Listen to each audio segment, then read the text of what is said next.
यानंतर एक मोठी बातमी समोर येते। प्रकल्प बाधितांच्या नावाखाली सरकारची घोर फसवणूक करण्यात येते। कोट्यावधींच्या घोटाळ्याची माहिती लोकशाही मराठीच्या हाती आली आहे। मुंबई अहमदाबाद हायस्पीड रेल्वेच्या कामात अधिकाऱ्यांचा गैरव्यवहार समोर आलाय। सॅटेलाइट सर्व्हेची कागदपत्रे दाखवण्यास अधिकाऱ्यांची चालढकल पाहायला मिळते। मुंबई अहमदाबाद हायस्पीड रेल्वेचा प्रकल्प जाहीर होताच अनेक अधिकाऱ्यांनी आपसात संगनमत करून पालघर जिल्ह्यात बोगस प्रकल्पग्रस्तांची नावं देऊन चाळी उभारल्यात। या ठिकाणी किमान 2000 घरं बांधून सरकारची लूट केल्याची माहिती असल्याची लोकशाही मराठीच्या सूत्रांची माहिती आहे। देशासाठी प्रतिष्ठित असलेल्या प्रकल्पात अधिकाऱ्यांनी कोट्यावधी रुपयांचा घोटाळा केलाय। पंतप्रधान नरेंद्र मोदी यांचा ड्रीम प्रोजेक्ट असलेल्या बुलेट ट्रेन प्रकल्पावर देशासह संपूर्ण जगाचं लक्ष लागलंय। भारतातील हा सर्वात महत्त्वाचा आणि पहिला प्रकल्प आहे। 2 राज्यातून जाणाऱ्या या प्रकल्पावर महाराष्ट्र, गुजरात आणि त्याचबरोबर केंद्र सरकारचंही बारीक लक्ष आहे। महाराष्ट्रात बुलेट ट्रेनचे बोईसर, वसई, ठाणे आणि बीकेसी असे 4 स्टेशन्स आहेत ज्या परिसरातून बुलेट ट्रेन जाणार आहे। तिथं जमीन अधिग्रहण करताना काही अधिकारी आणि स्थानिकांनी संगनमत करून या ठिकाणी चाळीच्या स्वरूपात बेनामी घरं उभारलीत। या घरांमध्ये आजपर्यंत कोणीही राहायला आलेलं नाही किंवा काही अलीकडेच राहत असल्याचं दाखवण्यात आलंय। अशा अवस्थेतील अनेक घरं अजूनही पडून आहेत। प्रकल्पासाठी जमीन अधिग्रहण करताना येथील निवासी घरांची कोणतीही शहानिशा न करता किंवा प्रकल्प बाधित म्हणून त्या घरांचं पुनर्वसन विभागाकडून कोणताही सर्वे न करता पुनर्वसन विभागाने त्यांना प्रत्येकी 14 लाखांची भरपाई रक्कम दिल्याची सूत्रांची माहिती लोकशाही मराठीच्या हाती लागली आहे। या ठिकाणी अशी 2000 घरे उभारण्यात आल्याची माहिती आहे। याबाबत लोकशाही मराठीच्या प्रतिनिधीने माहिती अधिकार कायद्यान्वये संबंधित अधिकाऱ्यांकडे माहिती मागण्याचा प्रयत्न केला असता त्याकडे संबंधित अधिकारी जाणीवपूर्वक टाळाटाळ करतायत। त्या गावातील सरपंचाकडे संबंधित पुनर्वसन बाधितांची यादी, फाईल मागितली असता त्यांनीही ती दाखवण्यास नकार दिलाय। बुलेट ट्रेन प्रकल्प जाहीर होताच अनेक अधिकाऱ्यांनी आपसात संगनमत करून त्या ठिकाणी बोगस प्रकल्पग्रस्तांची नावं देऊन चाळी उभारल्यात। या ठिकाणी किमान 2000 घरं बांधून सरकारची लूट चालवली असल्याची माहिती आहे। देशासाठी प्रतिष्ठित असलेल्या प्रकल्पात जमीन अधिग्रहण करताना अधिकाऱ्यांनी कोट्यावधी रुपयांचा घोटाळा केलाय। याबाबत लोकशाही मराठीने पालघर जिल्हाधिकाऱ्यांशी संपर्क केला असता त्यांनी याबाबत सखोल चौकशी करून माहिती घेणार असल्याची प्रतिक्रिया दिली आहे। आता वसई विरार कॉरिडॉरचं काम सुरू असून यातही अशाच प्रकारचा घोटाळा झाला असावा अशी शंका स्थानिकांनी व्यक्त केली आहे। याबाबत लोकशाही मराठीने संबंधित अधिकाऱ्यांकडे याची सविस्तर माहिती मागवली असतानाही अधिकाऱ्यांकडून माहिती देण्यास चालढकल केली जाते। वरिष्ठ अधिकारी कोणताही घोटाळा झाला नसल्याचं सांगतायत। महसूल मंत्री चंद्रशेखर बावनकुळे यांनी सखोल चौकशी करण्याचे आदेश दिलेत। मात्र अद्याप त्यासंबंधी कोणतीही कारवाई झाली नसल्याची लोकशाहीच्या सूत्रांची माहिती आहे।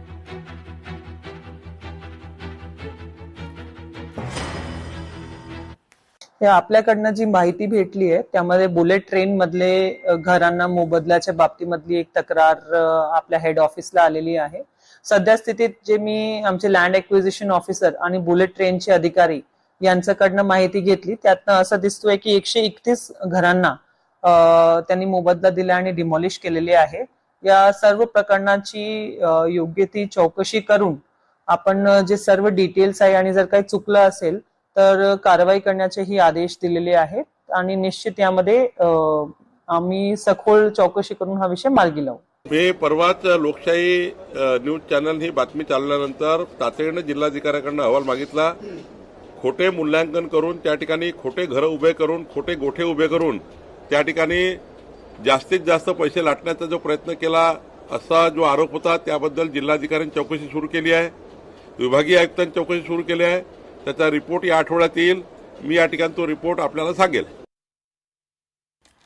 तर याच प्रकरणासंदर्भात लोकशाही मराठीचे स्थानिक प्रशासनाला काही सवाल आहेत। पाहुयात ग्राफिक्सच्या माध्यमातून। मुंबई अहमदाबाद हायस्पीड रेल्वे प्रकल्पात नक्की किती लोक प्रकल्प बाधित आहे? प्रकल्प बाधितांचे रहिवाशी दाखले, त्यांची घरपट्टी, संबंधित सर्व कागदपत्रांची खातरजमा केली गेली आहे का? प्रकल्पबाधितांना कोणत्या निकषावर मोबदला देण्यात आलाय? बुलेट ट्रेनच्या मार्गावरील बाधित बांधकामाबद्दल किती सर्वेक्षणं करण्यात आलेली आहे? प्रकल्पबाधितांच्या मोबदल्याची मूळ कागदपत्र दाखवण्यास अधिकाऱ्यांची टाळाटाळ काय आहे? सर्वेक्षणादरम्यान काढलेली जमिनीची आणि बांधकामाची जिओ टॅग केलेली छायाचित्र किंवा व्हिडिओ रेकॉर्डिंग सार्वजनिक का करत नाहीत? ज्या प्रकल्पग्रस्तांच्या घरांना मोबदला मंजूर करण्यात येऊन जी घरं निष्कासित करण्यात दिरंगाई का?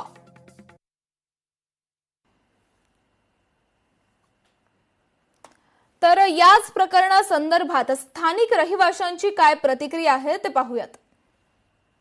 इसमें अभी तो नहीं है फिलहाल, जब से हम आए तो नहीं देखे रहते नहीं, यही आगे से सब में चाली में रहते हैं सब लोग। और वो सभी में ऐसी प्रॉब्लम होती है? सब में इधर सब में पूरा भरा हुआ है और बाकी घर भी ऐसे पड़े हुए हैं। हाँ। तो पहले लोग रहते थे या नहीं, रहते थे? आगे हैं, यहाँ पे नहीं है। पानी इतना ज्यादा है तो कौन रहेगा यहाँ पे? यहाँ पे कोई नहीं रहता। नहीं है। ये घर कब बने ये? अब हो गया है 4-5 साल यहाँ पे बना हुआ। यहाँ कोई रहने नहीं आता नहीं, क्योंकि पानी भर रहा है। हाँ।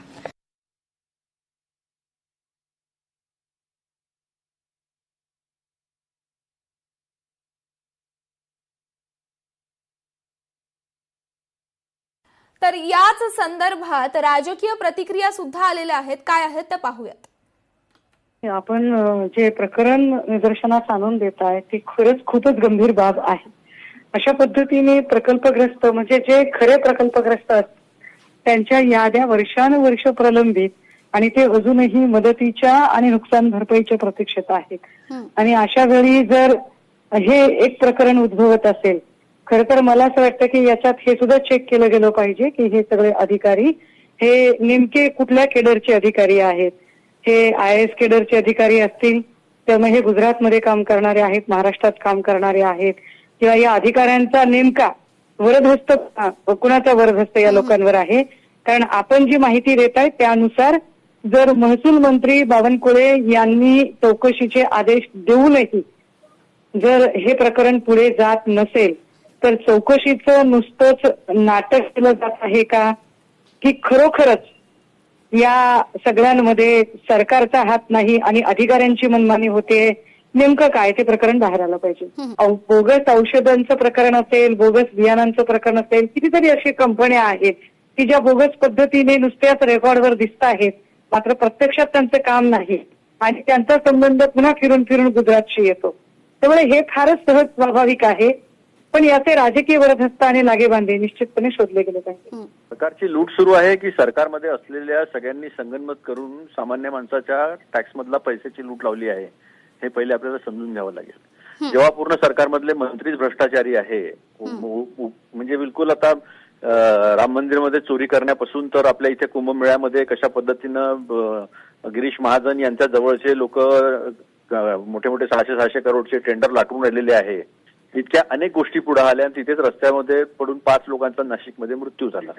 त्यामुळे भ्रष्टाचार इतका बोकाळलेला आहे की म्हणजे काम 20% करायचं आणि 80% भ्रष्टाचार करायचा, अशा पद्धतीचे काम आहे. आता हे जे आहे हे स्पष्टपणे दिसत आहे. पहिले तर तुमचं अभिनंदन. माझ्या मते तुम्ही ही बातमी पहिल्यापासून लावून धरलेली आहे. यापूर्वी सुद्धा मला म्हणजे मी जर चुकत नसेल तर मी याच्यापूर्वी सुद्धा याच्यावर तुमच्यासोबत चर्चा केलेली आहे तुमच्या चॅनलवर. तर हे एकच प्रकरण आहे, अशी कितीतरी प्रकरणं निघतील की सामान्य माणसाला तुम्ही प्रकल्पग्रस्तांसोबत सुद्धा खेळ करून राहिले, म्हणजे तुम्ही दुसऱ्याच्या डोक्यावरचं छत सुद्धा काढून घेऊन राहिलेले. तर हे याच्यामध्ये फक्त अधिकारीच असतील असं मला वाटत नाही. याच्यामध्ये बघितलं पाहिजे, याच्यावर एन्क्वायरी लावली पाहिजे, SIT बसवली पाहिजे आणि संपूर्ण सत्य बाहेर आणलं पाहिजे. अनेक लोक जे आहेत ते मोठे मोठे लोक याच्यात सापडल्याशिवाय राहणार नाही. कुठल्या अधिकाऱ्याची एवढी हिंमतच नाही हो, एवढे घरं बांधून तिथे भ्रष्टाचार करण्याची, जोपर्यंत राजकीय सपोर्ट नाही आहे तोपर्यंत. हे केंद्र सरकारच्या राज्य सरकारच्या वेगवेगळ्या प्रकारचे प्रकल्प येतात. हे प्रकल्प जेव्हा होतात, मग बुलेट ट्रेन असेल, त्यानंतर समृद्धी मार्ग असेल किंवा कुठल्या विषयाचा जेव्हा प्रकल्प येतो, ह्या प्रकल्प आल्याबरोबर त्याच्या अगोदरच या सर्व गोष्टीच्या माध्यमात ते खरेदी विक्री जागेत वगैरे सगळे करतात आणि हे केल्यानंतर मग तो प्रकल्प येतो. तो शेतकऱ्यांना फायद्याचा नसतो. तो तिथल्या असलेले यांचे सगळे बगलवच्चे एजंट असतात, ते एक सर्व खरेदी करतात आणि त्याचे फायदे ते लुटतात. आणि अशा प्रकारचं जे होतं, मागच्या वेळेला सुद्धा बऱ्याच ठिकाणी अशा प्रकारच्या योजनेच्या प्रकल्पाच्या बाबतीमधली चर्चा झाली आणि त्याच्यावर तक्रारी पण झालेल्या आहेत. पण चौकशी कारवाई एवढंच झालेलं होतं, बाकी काय नव्हतं. आता आपण बघितलं तर सगळ्या प्रकल्पाच्या इथं ते पहिलं त्या ठिकाणी खरेदी करतात आणि नंतर विक्री करतात आणि नंतर ते सरकारी अनुदानातून फायदा घेतात. पूर्वीचे घरं दाखवायची आणि त्याचा लाभ घ्यायचा. आता तुम्ही बघा काही ठिकाणी झाडं लावतात, झाडांचा लाभ दाखवतात, हातात वेगवेगळ्या प्रकारचं प्लॅनिंग करून सगळं करतात ही लोक. असं आहे ते. आणि हे प्रचंड सरकारच्या पैशाची लूट आणि भ्रष्टाचार आहे. चौकशी करून जे अधिकारी ज्या लोकांनी अशा प्रकारचं हे केलेलं आहे त्यांच्यावर कारवाई झाली पाहिजे. तर याच प्रकरणाबाबत लोकशाही मराठीने अधिक माहिती मिळवली असता ज्या लाभार्थींना मोबदला दिला गेला त्यापैकी अर्धे लाभार्थी अमराठी आणि परप्रांतीय असल्याचं निदर्शनास आलंय. यादीत 157 लोकांची नावं असून यातील अर्धे लाभार्थी अमराठी आहेत. पालघर जिल्ह्यातील आदिवासी बहुल वस्तीपाड्यांवर ही अमराठी नावं कशी आली?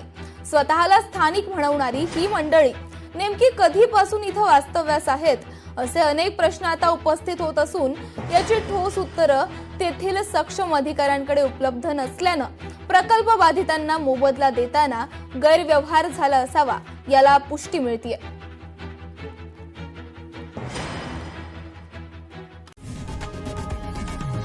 लोकशाही मराठी ऐका, पहा, जागरूक रहा.